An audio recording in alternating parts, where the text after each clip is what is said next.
Hello dear students, welcome in Microtech channel.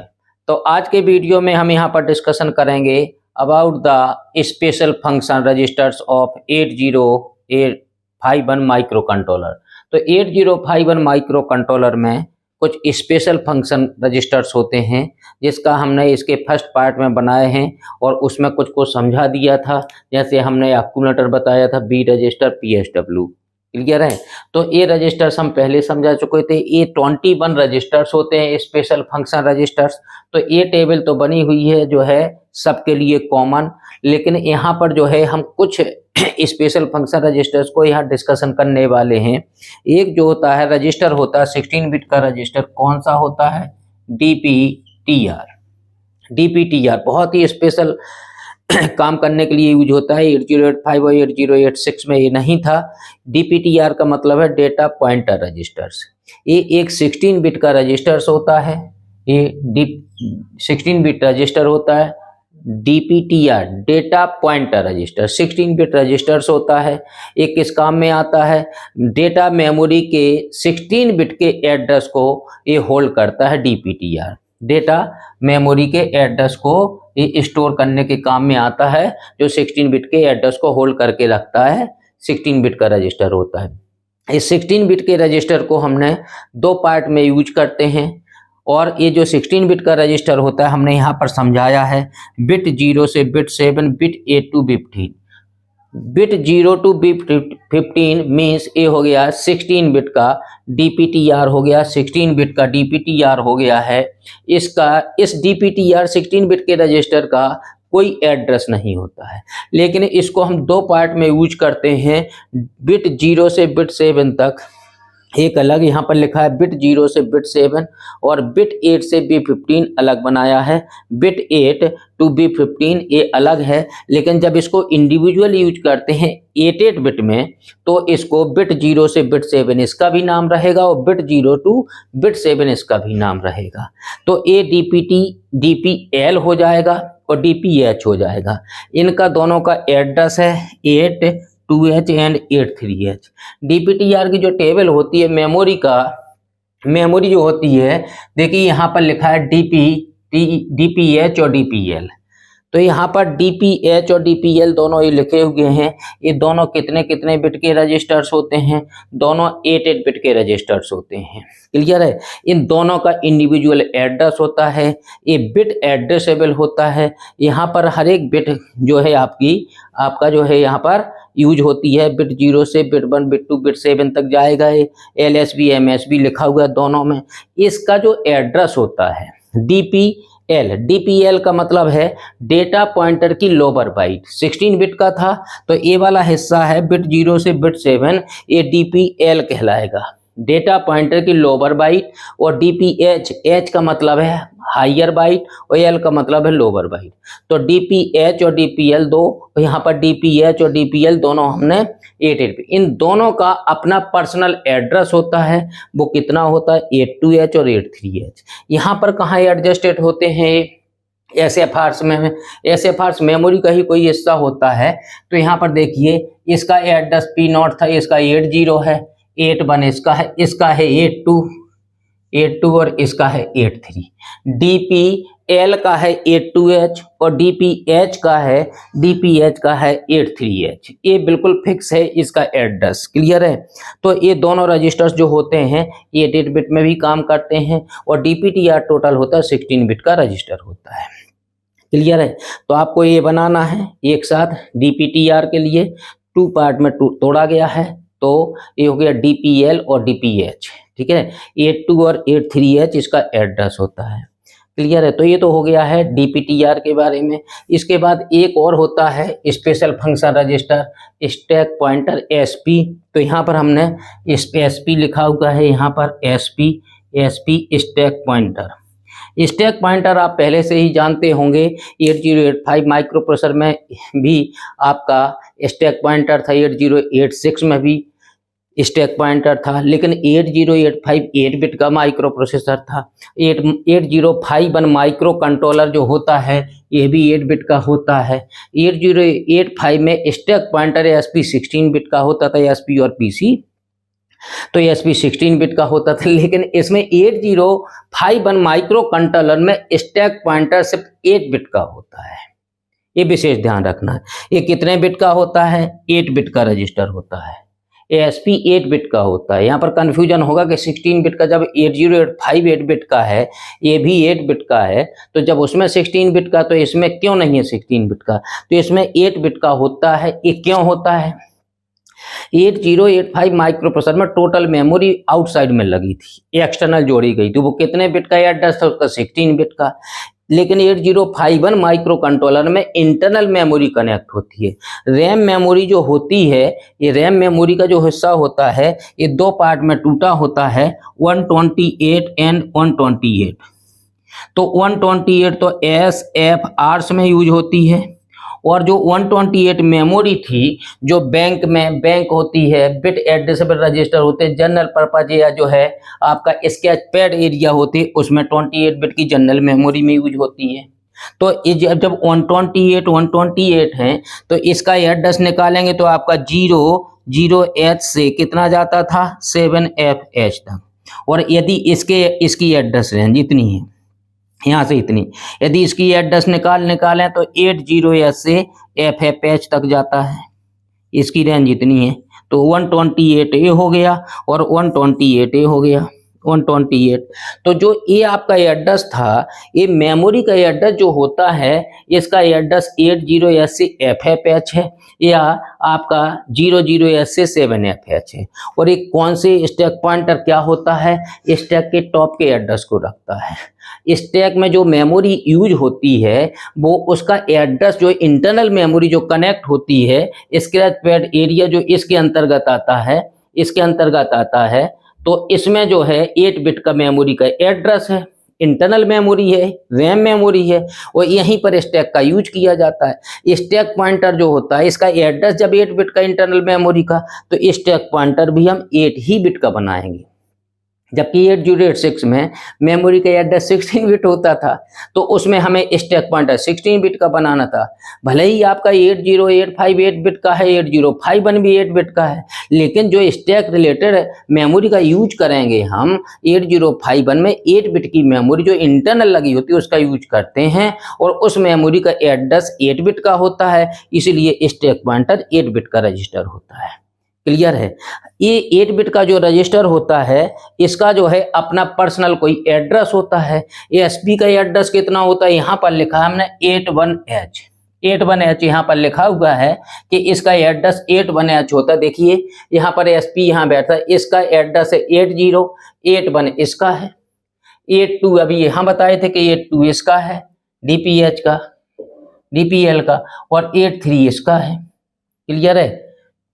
यहाँ पर जो है 808182, तो DPH का कितना होना चाहिए? DPH का, DPL है तो इसका होना चाहिए 82 और इसका होना चाहिए 83। तो या तो इसको बदल लें या इसको कर लें। क्लियर है? DPL का कितना एड्रेस आ रहा है? 83 आ रहा है, तो इसका होना चाहिए यहाँ पर 83, और इसको मैं लिख देता हूँ क्या? इसको होना चाहिए आपका DPH, और इसका होना चाहिए DPL, क्योंकि इसका एड्रेस जो है इस तरह से यार, DPH और DPL 808182 यहाँ लिखा है तो DPH होगा, 83 है तो DPL होगा। क्लियर है? DPH और DPL। क्लियर है? या फिर एक और हो सकता है इसका, यदि इसका DPL लेता हूं मैं, देखिए दो काम हो सकते हैं यहाँ पर। यदि मैं इसका DPL लेता हूं, देखिए DPL, तो यहाँ पर DPL लिख दूं मैं, और यहाँ पर DPH लिख दूं, तो यहाँ पर लिख देता हूं मैं DPL। देखिए यहाँ पर लिखते हैं हम DPL, और यहाँ पर कर देते हैं DPH, तो 83 DPH का हो जाएगा। क्लियर है? अब इसके बाद यहाँ पर हमें लिखना होगा DPH। क्लियर है? तो ये डाउट क्लियर हुआ होगा। इसमें जो है जिसका एड्रेस 82 था वो उधर लिखा था, वो उधर, इसलिए हमने बिल्कुल सही कर दिया है। इसके बाद आता है स्टैक पॉइंटर की बात करें, 81H होता है, 80 P0 का है, जो है आपका input output ports P0 P1 P2 जो इसका 80 है, इसका 81 है, DPL का 82 है और DPH का 83 है, 84 85 86 87, तो ये इसीलिए 87 लिखा है। ये बहुत पहले बताए थे हम, इसके इंट्रोडक्शन में हम बताए थे इसका। इसके बाद आती है बात स्टैक पॉइंटर, स्टैक के टॉप के एड्रेस को लिखता है, स्टैक के टॉप के एड्रेस को रखता है। स्टैक पॉइंटर में स्टैक रिलेटेड मेमोरी का जो यूज किया जाता है उसको जो है हम जब उसमें मेमोरी में स्टोर करते हैं डेटा, स्टैक रिलेटेड मेमोरी में डेटा रखते हैं, तो यहाँ पर ASP इक्वल टू कितना हो जाता है, ASP +1 हो जाता है। ASP इक्वल टू कितना हो जाता है, यहाँ पर लिखा है ASP इक्वल टू ASP +1 और यहाँ पर क्या हो जाता है ASP equal to ASP -1। Stack pointer का यूज कब होता है, देखिए यहाँ पर 4 इंस्ट्रक्शन लगी हैं, जब या तो पुश इंस्ट्रक्शन यूज करें या पॉप इंस्ट्रक्शन या कॉल एंड रिटर्न इंस्ट्रक्शन। जब हम पुश इंस्ट्रक्शन यूज करते हैं, पुश का मतलब होता है माइक्रो कंट्रोलर से डेटा मेमोरी में स्टोर होगा और मेमोरी स्टोर होगा तो राइट ऑपरेशन होगा। तो स्टैक टॉप का एड्रेस जो ASP में 8 बिट का एड्रेस होगा उसमें 1 का इंक्रीमेंट होगा, ASP इक्वल टू ASP +1, तब मेमोरी में स्टोर होगा।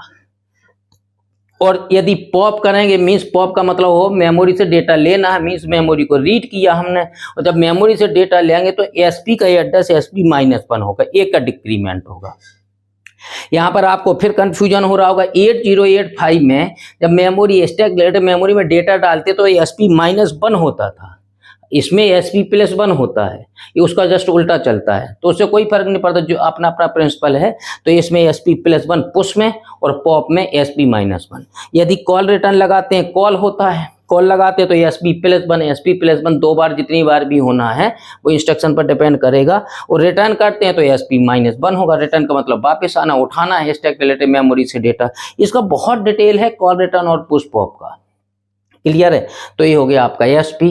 इसके बाद दो और हैं आपके IE और IP, 2 इंटरप्ट हैं आपके, 2 इंटरप्ट से रिलेटेड स्पेशल फंक्शन रजिस्टर हैं, इंटरप्ट से रिलेटेड हैं 2 स्पेशल फंक्शन रजिस्टर।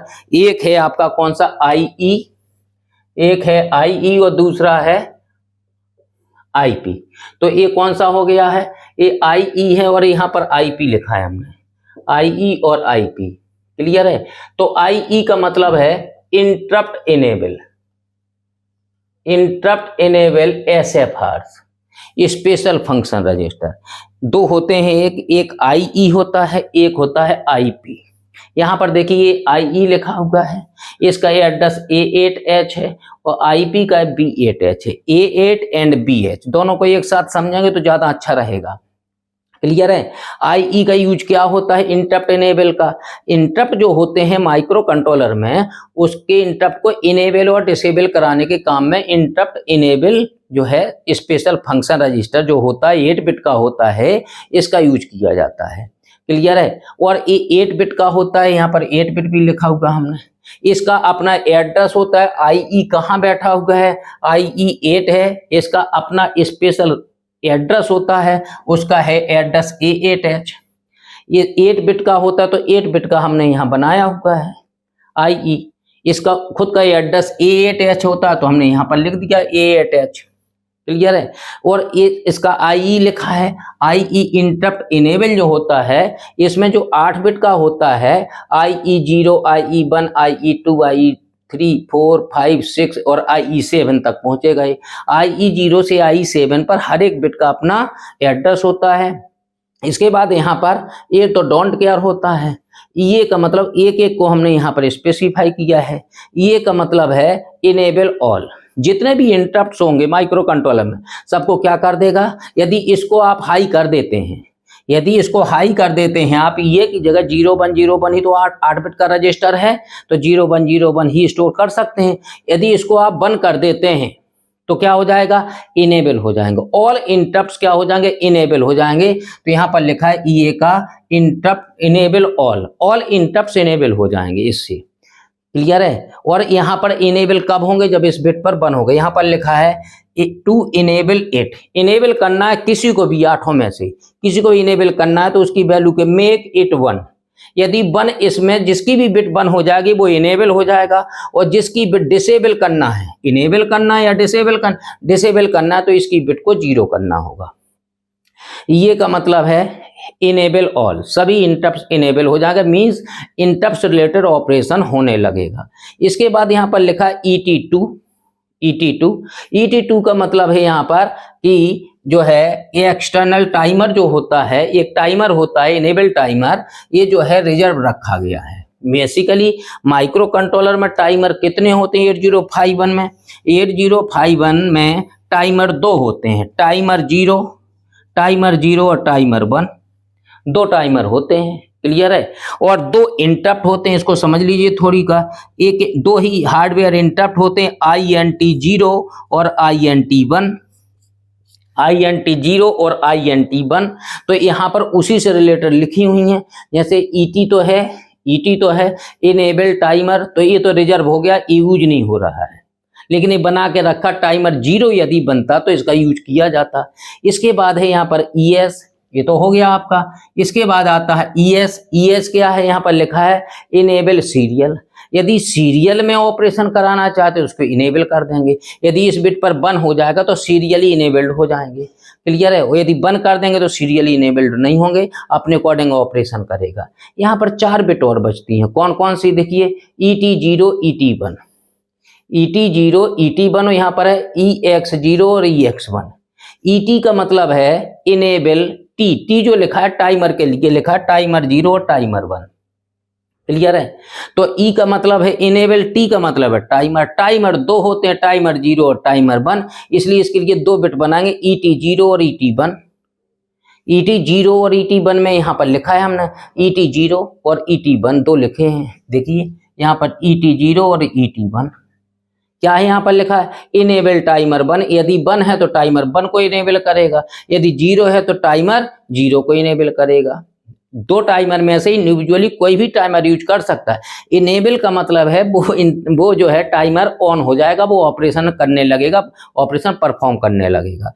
और यहाँ पर हमने बताई था कि यदि बंद कर देता हूँ मैं, यदि इसमें बंद कर देता हूं, बंद कर दिया तो इनेबल हो जाएगा टाइमर 1। यदि इसको मैं बंद कर देता हूं तो ये हो जाएगा। यदि दोनों को इनेबल कर दिया तो टाइमर 0 काम करेगा, क्लियर है। इसके बाद यहाँ पर 2 बिट और हैं, EX0 और EX1।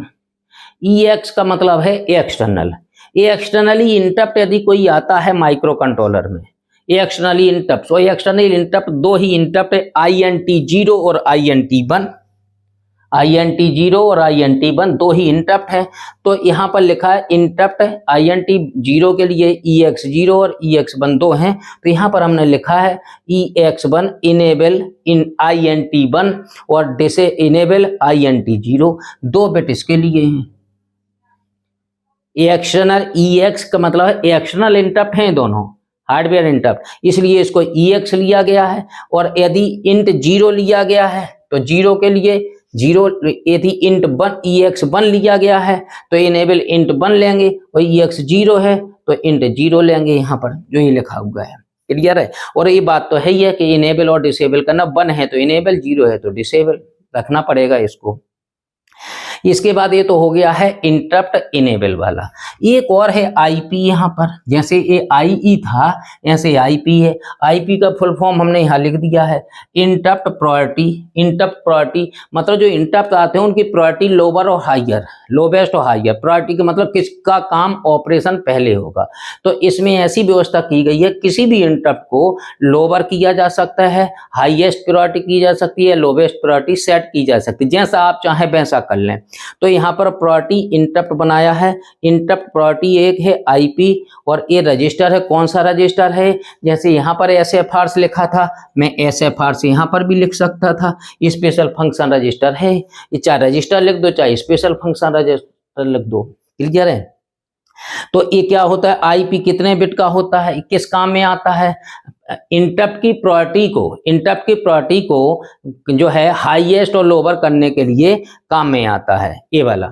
और ये कितने बिट का, IP एक 8 बिट का रजिस्टर होता है, ये बिट एड्रेसेबल होता है, यहाँ पर लिखा है बिट एड्रेसेबल है 8 बिट का। इसमें ये भी 8 बिट का था और जो है ये भी बिट एड्रेसेबल था, ये बिट एड्रेसेबल होता है। इसका अपना एड्रेस होता है, IP का कितना एड्रेस होगा, IP का B8H, ध्यान रखना इसका A8 इसका B8, तो A8 इसका लिखा था अभी हमने, देखिए A8 इसका हो गया B8, तो इसका एड्रेस होता है B8H। जो 8 बिट का ये होता है अपने आप में क्या होता, देखिए 8 बिट का हमने एक रजिस्टर बना दिया है, 8 बिट का एक रजिस्टर है, 8 ब्लॉक है यहाँ पर 2 तो अनडिफाइंड है जिसमें डैश लगा हुआ नन है, ये 2 अनडिफाइंड है, 6 बचे आपके। 6 में यहाँ पर लिखा है PT2, P का मतलब प्रायोरिटी होगा यहाँ पर, और T2 तो अभी यहाँ पड़े थे, T2 तो टाइमर होगा, टाइमर 0 1, तो ये तो रिजर्व में ही होगा क्योंकि टाइमर 2 है ही नहीं, क्योंकि टाइमर 0 टाइमर 1 ही है, इसलिए रिजर्व में बना लिया गया, रिजर्व में रखा गया है, यदि बनेगा कभी तो इसका यूज किया जाएगा। इसके बाद यहाँ पर दूसरी बिट है PS था, यहाँ पर ES था, यहाँ पर PS, ES का था इनेबल सीरियल, तो PS का हो जाएगा प्रायोरिटी सीरियल, कोई बड़ी बात नहीं है, मैच करके पढ़ें दोनों को, ये पढ़ लेंगे तो ये तैयार एक दूसरे को तैयार कराएंगे। इसके बाद तीसरी बिट आती है, कौन सी नेक्स्ट बिट है, PT1। यहाँ पर देखिए PT1 और PT0 दो हैं, PT0 PT1। अब PT यो ही होगा, PT टाइमर 1 और टाइमर 0 के लिए, T टाइमर के लिए, T क्लियर है। तो टाइमर PT1 और PT0, PT1 क्या है, प्रायोरिटी टाइमर 1, और PT0 क्या है, प्रायोरिटी टाइमर 0। तो ये दोनों एक साथ एक लिखे हैं टाइमर के लिए, जैसे इसमें था टाइमर के लिए ET0 ET1, ऐसे इसके लिए हो गया PT0 PT1, टाइमर 0 के लिए, टाइमर 1 के लिए। इनेबल डिसेबल जैसा कराना वही है, यदि इसको इनेबल कराना है तो 1 होगा इस बिट पर, डिसेबल कराना है तो 0 करेंगे, जिसको भी 1 कर देंगे वो इनेबल हो जाएगा, मीन्स एक्टिव हो जाएगा, ऑन हो जाएगा, ऑपरेशन करने लगेगा, क्लियर है। तो ये इसके बाद 2 और बचते हैं, PX0 PX1।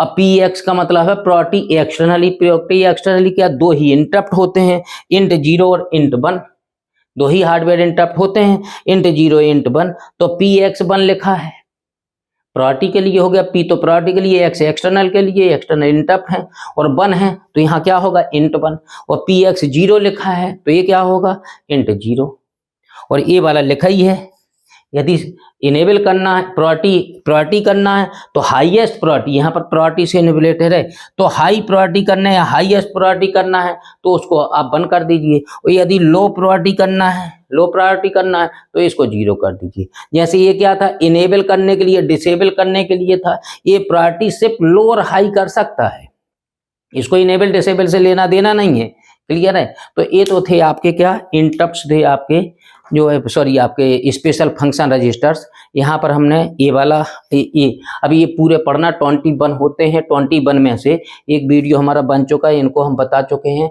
अब यहाँ पर हमने इसको और ये खत्म हुए हैं इतने। अभी एक वीडियो और देखेंगे, टी मोड टी कॉन, बहुत ही इंपॉर्टेंट बचे हुए हैं अभी, T mode T cone TH0 TL0 जो भी है इनको समझाएंगे तब बनेगा। तो ये जो है अलग अलग वीडियो में, और ये बहुत ही इंपॉर्टेंट रजिस्टर्स हैं, और ये कौन से रजिस्टर हैं, स्पेशल फंक्शन रजिस्टर्स हैं। ये कहाँ होते हैं, मेमोरी में ही होते हैं। स्पेशल फंक्शन रजिस्टर्स के लिए 128 बाइट की मेमोरी अलग से बनाई गई है जिसमें स्पेशल फंक्शन रजिस्टर लगे हैं। ये बनाए तो गए थे 128 हो सकते हैं, जितने ब्लॉक बने 128 है, हर एक 8 बिट का। जैसे बी रजिस्टर अभी पढ़ रहे थे, आई खुद अपने आप में 8 बिट का है, ये खुद 8 बिट का है, IP 8 बिट का है, ठीक है। तो ये तो हो गया, अब इसको सबको आराम से पढ़ना है कि सभी आपके तैयार हो जाएं, ठीक है। Okay, thank you.